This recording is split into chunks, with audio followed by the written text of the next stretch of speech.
Hai, saya Rido Prayoga. Saya berasal dari Politeknik Perkeretapian Indonesia Madiun.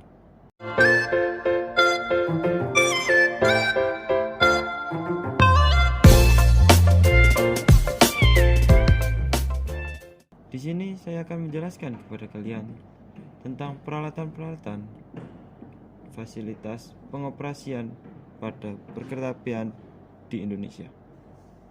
Nah, untuk fasilitas operasi KA, apakah ada undang-undang yang mengatur, ataukah ada PP atau ada PM yang mengatur tentang pengoperasian fasilitas operasi KA? Tentunya ada. Baiklah, saya akan menjelaskan tentang dasar hukum fasilitas operasi KA. Yang pertama, Undang-Undang Nomor 23 Tahun 2007 tentang segala fasilitas yang diperlukan agar kereta api dapat dioperasikan. Dan yang kedua, Peraturan Pemerintah tentang fasilitas pengoperasian kereta meliputi peralatan persinyalan, peralatan telekomunikasi, dan instalasi listrik. Yang ketiga, Peraturan Menteri Nomor 44, Nomor 45, dan Nomor 50 tentang peralatan persinyalan, peralatan telekomunikasi, dan instalasi listrik. Nah, apakah itu peralatan persinyalan? Peralatan persinyalan perkeretapian adalah fasilitas operasi kereta api yang berfungsi memberi petunjuk atau isyarat berupa warna, cahaya, atau informasi lainnya dengan arti tertentu. Pasal 2, peralatan persinyalan perkeretapian terdiri atas sinyal, tanda, dan marka. Kita bahas sinyal. Pasal 3 Peraturan Menteri Nomor 44 Tahun 2018. Sinyal merupakan alat atau perangkat yang digunakan untuk menyampaikan perintah bagi pengaturan perjalanan kereta api dengan peragaan, warna, dan atau bentuk informasi lainnya. Sinyal terdiri dari peralatan dalam ruangan, peralatan luar ruangan, peralatan pada sarana. Nah, kita perlu ketahui nih, peralatan persinyalan itu ada berapa? Yap, ada dua, yaitu persinyalan mekanik dan persinyalan elektrik. Kita bahas persinyalan mekanik. Kita contohkan pada gambar berikut ini. Nah, pada persinyalan mekanik terdapat peralatan perkakas handle, peralatan interlocking, peralatan blok induktor. Dan untuk peralatan luar, yaitu peraga sinyal, penggerak wesel, pengontrol kedudukan wesel, penghalang sarana KA. Itu tadi tentang persinyalan mekanik. Sekarang persinyalan elektrik. Persinyalan elektrik memiliki peralatan dalam juga. Yang pertama, panel pelayanan atau LCP. Dan yang kedua, peralatan interlocking. Yang ketiga, blocking system. Yang keempat, jatuh daya. Yang kelima, data logging. Dan untuk peralatan luar, yang pertama, sinyal cahaya warna. Yang kedua, penggerak wesel. Yang ketiga, pengontrol kedudukan wesel. Yang keempat, penghalang sarana KA. Yang kelima, pendeteksi sarana KA. Nah, apa sih yang membedakan persinyalan mekanik dengan persinyalan elektrik? Dilihat dari peralatannya. Untuk persinyalan mekanik memiliki handle wesel, kunci interlocking, dan peralatan blok, yang dimana apabila kita ingin mengubah rute kereta api, kita memerlukan usaha untuk mengubah kedudukan handle wesel dan mengubah kunci interlocking, yang dimana itu akan memerlukan sedikit waktu. Dan untuk persinyalan elektrik, kita cukup melihat monitor atau LCD pada layar, dan apabila kita ingin mengubah rute jalur perkeretapian, kita tinggal klik dan mengeklik saja, maka rute akan berubah. Nah, biasanya persinyalan mekanik itu terdapat pada stasiun non-sibuk, yang berarti jumlah mobilitas kereta api lebih rendah. Dan untuk stasiun sibuk seperti yang saya sebutkan tadi, seperti Manggarai, Pulau Balapan, Jebres, dan stasiun Tugu itu menggunakan persinyalan elektrik, di mana untuk mempermudahkan mengubah rute kereta api dan untuk kegiatan pelangsiran. Nah, di sini saya akan menjelaskan persyaratan umum sistem persinyalan kereta api. Syarat utama sistem persinyalan adalah fail-safe, yang berarti jika terjadi suatu kerusakan pada sistem persinyalan, kerusakan tersebut tidak boleh menimbulkan bahaya bagi perjalanan KA. Nah, dengan demikian, moda transportasi kereta api ini sangat aman digunakan untuk masyarakat Indonesia. Sistem persinyalan juga harus mempunyai kehandalan yang tinggi dan tidak memberikan aspek yang meragukan. Aspek sinyal harus jelas pada jarak yang ditentukan dan memberi arti yang baku dan mudah diingat. Dengan demikian, moda transportasi kereta api sangat terjamin akan keselamatannya untuk digunakan bepergian para masyarakat di Indonesia. Baiklah, dari peralatan persinyalan kita berganti ke peralatan telekomunikasi. Apa sih yang kalian ketahui tentang peralatan telekomunikasi? Menurut definisi, fasilitas pengoperasian kereta api yang berfungsi menyampaikan informasi dan atau komunikasi bagi kepentingan operasi, keamanan, keselamatan, dan sistem layanan penumpang perkereta-apian yang dipasang pada tempat-tempat tertentu. Nah, terus peralatan telekomunikasi yaitu berupa suara, dan data. Nah, berupa apa sih suara itu? Berupa komunikasi untuk operasi kereta api, komunikasi untuk pemeriksaan dan perawatan, dan komunikasi untuk kondisi darurat. Dan untuk data yaitu supervisor control dan data acquisition, pengendalian kereta api, peringatan dini atau early warning, kamera pemantau, informasi penumpang. Nah, dari peralatan telekomunikasi kita beralih ke instalasi listrik.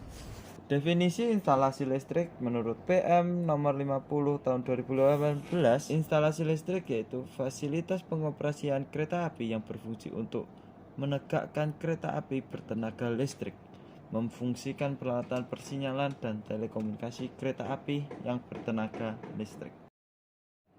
Nah, apa sih peranan fasilitas operasi pada pengoperasian kereta api?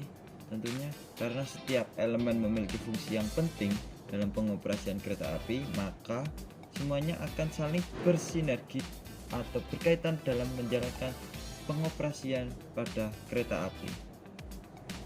Nah, dalam pengoperasian kereta api, kita juga memperhatikan tentang headway.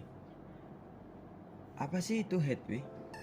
Headway yaitu selang waktu antara bagian depan KA melalui satu titik sampai dengan saat bagian-bagian depan KA berikutnya melalui titik yang sama dengan satuan menit, atau selang waktu antara kereta api yang berjalan di depannya dengan kereta api yang berjalan berikutnya pada suatu stasiun. Jenis peralatan persinyalan antara sistem mekanik dan elektrik bisa mempengaruhi headway karena pengaruh dari kecepatan pengoperasian peralatan persinyalan. Headway juga tergantung panjang peta jalan kereta api, jalur tunggal atau jalur ganda, kecepatan kereta api, termasuk percepatan dan perlambatan kereta api, di mana peralatan sinyal mekanik memerlukan waktu 5-10 menit untuk memasukkan kereta api. Ya, persinyalan mekanik tadi kita harus mengubah kedudukan handle whistle, mengunci interlock dan sebagainya. Persinyalan mekanik memerlukan waktu dalam pelayanannya, maka dari itu untuk stasiun yang menggunakan persinyalan mekanik memerlukan headway lebih dari 60 menit untuk KA jarak jauh. Nah, kita sudah ngerti tentang peralatan fasilitas operasi, jenis dan perannya, serta headway. Sekarang kita beralih ke radio train dispatching. Nah, apa sih itu radio train dispatching? Radio Train Dispatching adalah perangkat untuk penyedia komunikasi suara antara pusat kendali atau PK dengan PPKA di stasiun atau masinis di kabin lokomotif melalui media transmisi radio frekuensi, fiber optik, dan saluran fisik. Komunikasi dilakukan secara manual yang dikendalikan oleh operator terpusat di PK, yaitu pusat kendali, dengan cara memanggil masinis di lokomotif untuk mendeteksi keberadaan lokomotif atau PPKA di stasiun. Dan informasi tersebut kemudian digunakan untuk memerintahkan masinis untuk berhenti atau langsung di stasiun tertentu, serta memerintahkan PPKA untuk memberhentikan atau melangsungkan kereta di stasiunnya. Sistem radio train dispatching juga menggunakan komunikasi suara di mana tiap perangkat dilengkapi dengan identitas yang unik. Sifat komunikasinya adalah selective call and open call. Maksudnya, komunikasi dapat dilangsungkan setelah operator memilih perangkat tertentu yang akan diajak berkomunikasi dan dapat pula dilakukan konferensi dengan beberapa pihak yang ditentukan oleh operator atau PK. Nah, untuk jaringan-jaringan sistem train dispatching yaitu mencakup seluruh wilayah kerja PT Kereta Api Indonesia Persero di semua daob di Jawa, Dever 1 SU dan Dever 3 SS. Jaringan train dispatching menggunakan frekuensi VHF. Antar jaringan tersebut dihubungkan menggunakan multiplexer dan sistem radio microwave atau jaringan backbone. Jaringan train dispatching di Jawa terbagi atas 23 section. Section 22 digunakan khusus untuk BP STL, mulai dari Merak hingga Banyuwangi. Sistem radio train dispatching dibedakan menjadi dua kelompok, yang pada dasarnya dibedakan berdasarkan sistem atau pembuatannya di pusat kendali, yaitu jaringan train dispatching LSE dan jaringan train dispatching Simoko. Di wilayah Sumatera Selatan digunakan terminal operator buatan Setron. Nah, untuk perangkat sistem radio train dispatching di Jabodetabek KRL menggunakan radio digital atau Tetra menggunakan band frekuensi UHF yang beroperasi sekitar tahun 2011 pada bulan April. Oke, tadi hanya untuk informasi saja buat kalian semua. Selanjutnya saya akan menyebutkan beberapa peralatan pendukung radio train dispatching. Ada Train Dispatch Center (TDC), Train Dispatch System Console (TDSC), Shift Train Dispatch System Console (CTDSC), Voter Modem FFSK atau Switching Equipment, Base Station, Way Stations, Locomotive Radio System atau LRS, Media Transmisi, Master Clock System, Voice Recorder, Radio USB, Radio Simoko, Tetra, dan MPT 1327. Nah, dan bagaimana sih proses pengendaliannya antara PPKP, PPKA, dan masinis? Proses pengendalian perjalanan KA yang dilakukan PPKP terhadap PPKA dan masinis, yaitu PPKP terhadap PPKA saling melakukan komunikasi terkait dengan keselamatan perjalanan seperti keadaan KA anjlok, rute sedang dalam gangguan, dan sebagainya, serta apabila terjadi persilangan atau penyusulan KA yang mana PPKP tetap menginformasikan kepada PPKA untuk memberikan tindakan selanjutnya. PPKP terhadap masinis memberitahukan pengumuman, panggilan normal, panggilan priority, dan panggilan darurat kepada masinis.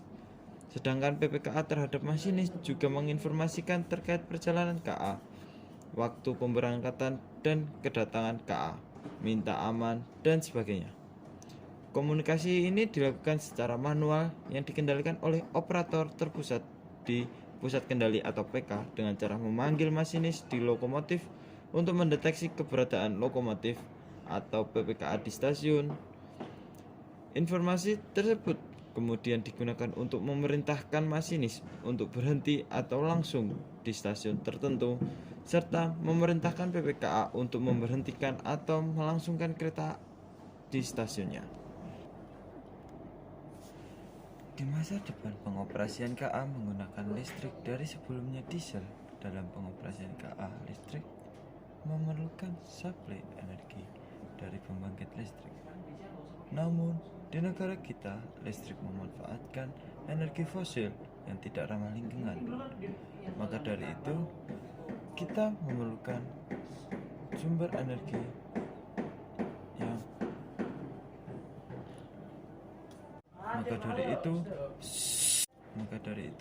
kita memerlukan sumber energi listrik yang ramah lingkungan.